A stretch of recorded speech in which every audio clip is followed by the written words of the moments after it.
capital. The U.S. Secretary of State is in Geneva ahead of a UN Human Rights Council meeting on Libya. Hillary Clinton arrived in Switzerland late on Sunday. The United States has been vocal in its condemnation of Gaddafi's regime, calling on the Libyan leader to respect his people's wishes and leave now. Fresh fighting has broken out in the Tunisian capital. Police fired tear gas and warning shots in the capital, Tunis, to disperse crowds on a third consecutive day of violence.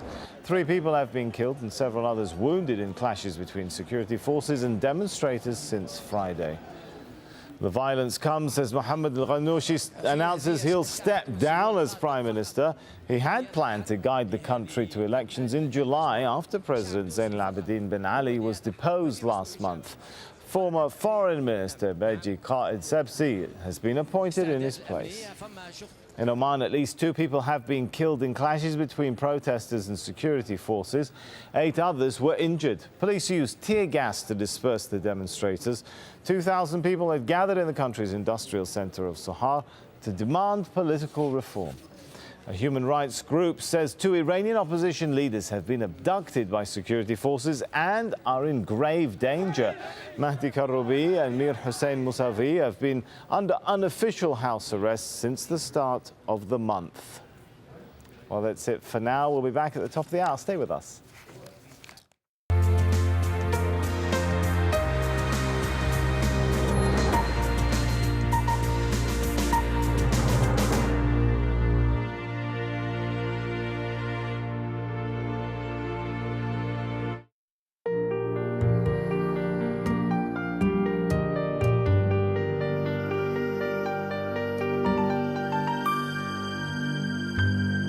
Hello and welcome to Witness, the best documentaries from around the world where people tell their stories. I'm Rida Fakhri.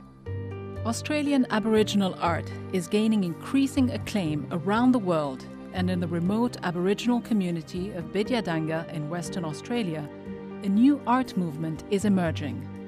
From his coastal home, painter Daniel Walbidi encourages his community elders to paint the desert lands they left 30 years ago when drought forced them towards the coast.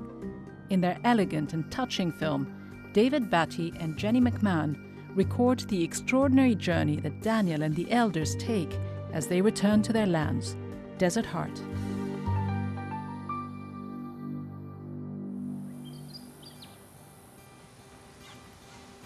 Living on the coast has been where we get our influence from, like the colors. Maybe the blue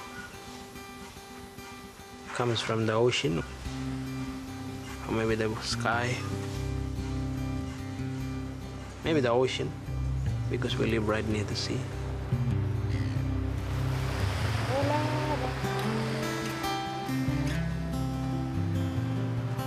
My name is Daniel Walbidi. I come from Bidyadanga. My community is south of Broome in Western Australia. I've always seen the land as water and as beaches and everything. I feel that this is like my home because I was brought up here and I've lived here all my life. We feel that we are coastal people, but as we trace back our history and who we are, in our hearts, we feel that we are desert people. With desert hearts, you know.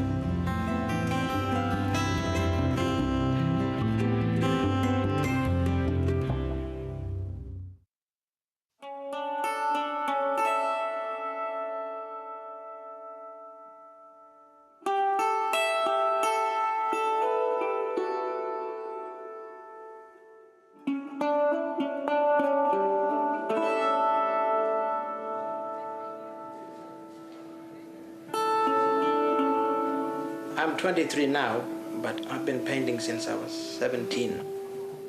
For a while I was the first and only artist, but then the old people started painting in 2002.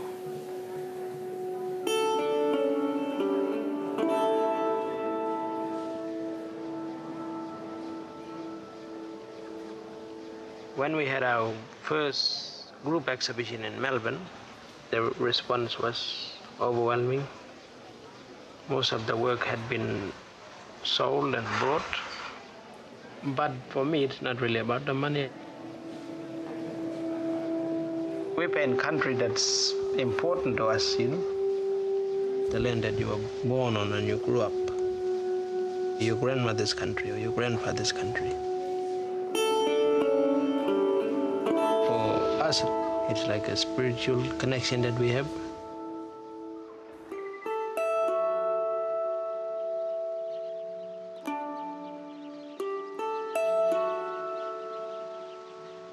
We never knew them as artists, you know, we just knew them as family and as people, you know. But once they started to pick up paintbrush and, you know, started to paint, a different side of them sort of was revealed, you know. And it was like a side of them that had so much knowledge and a lot of talent and a lot of stories, you know. Lake, you know. Tijuan Lake. We dalam wala. Win country. I get shy by my country. After I come back. Oh, where I've been grown. All right.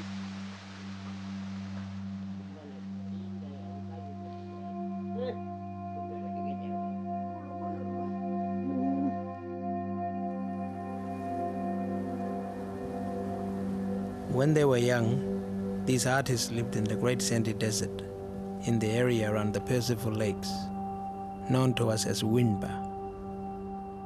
It was the ancestral home for our people, the Yulbrija, for thousands of years.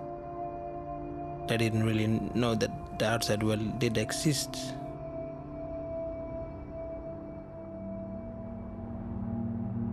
They had very little contact with white people until the 1960s, when a severe drought forced them to leave their country in search of water.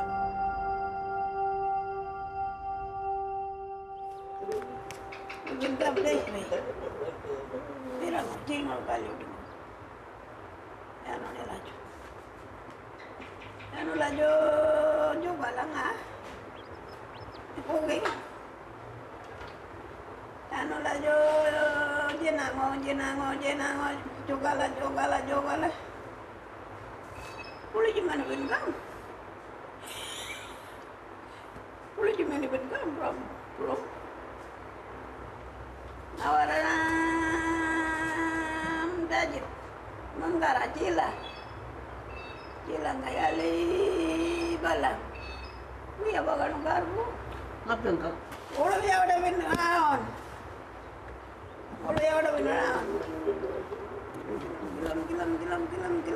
Gilam. Chando, ayo deh, chando, tengok. Don kurang ngawin pa. Pinabago.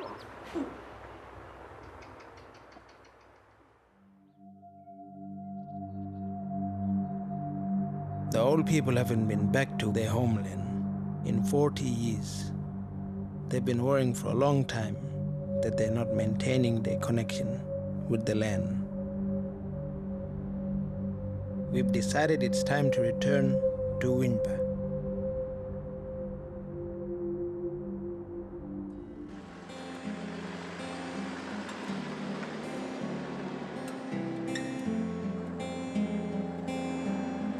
Winba is important because Winba belongs to everybody, not just to Yulbrija people. It's a place where people met for rainmaking ceremonies. It's a place of big stories, important stories, and Winba himself lives there.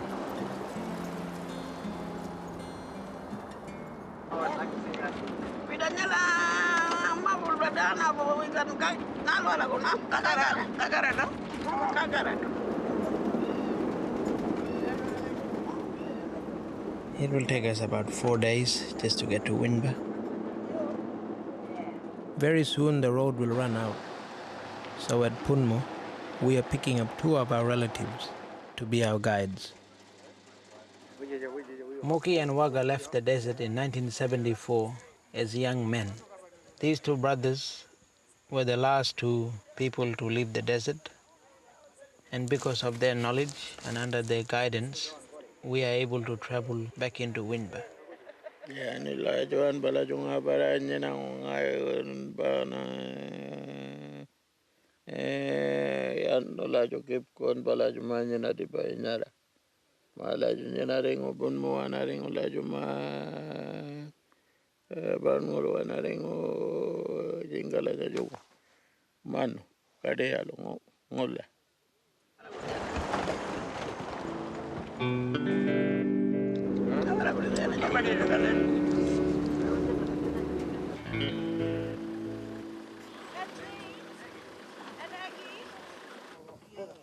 This is, I think, Auntie Kathleen's father's country, this particular soak. So we're just calling her to come.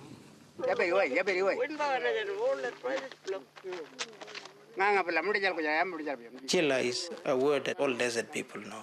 It's water hole, living water. Many artists, including myself, we depict the Jilla. It's our home. It's where people sat down and lived, grew up, and grew their children up.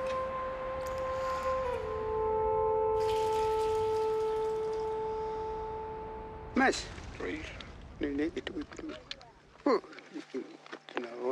all bus, all my bus, my country now. Come on. Yeah, my daddy been working on Dijan country, like.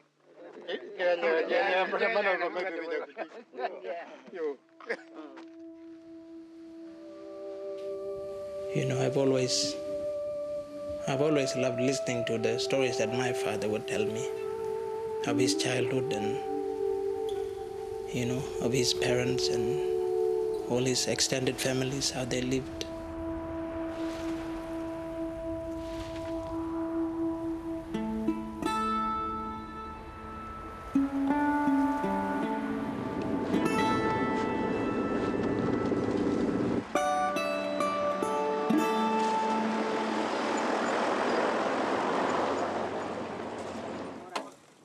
Many of them still paint the stories, and many of the water holes that they relied on, many of them still portray the route that they had to take.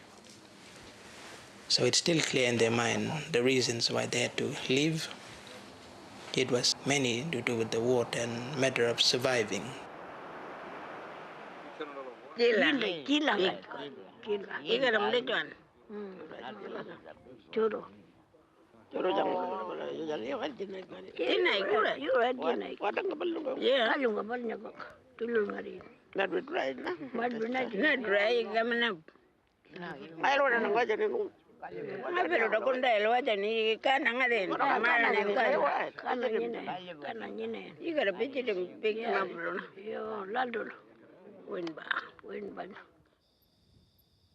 We're nearly there. We've been traveling all day. We'll probably reach Winba maybe midday tomorrow. We can walk around and paint in that country. And we've got, high expectations. Join me again after the break here on Witness.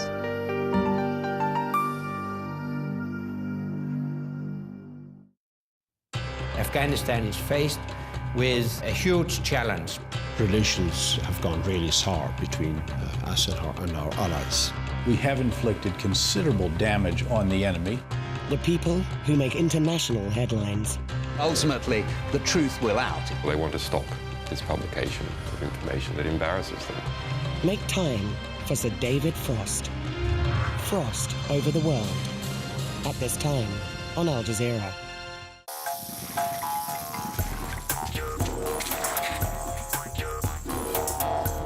Information travels in many ways.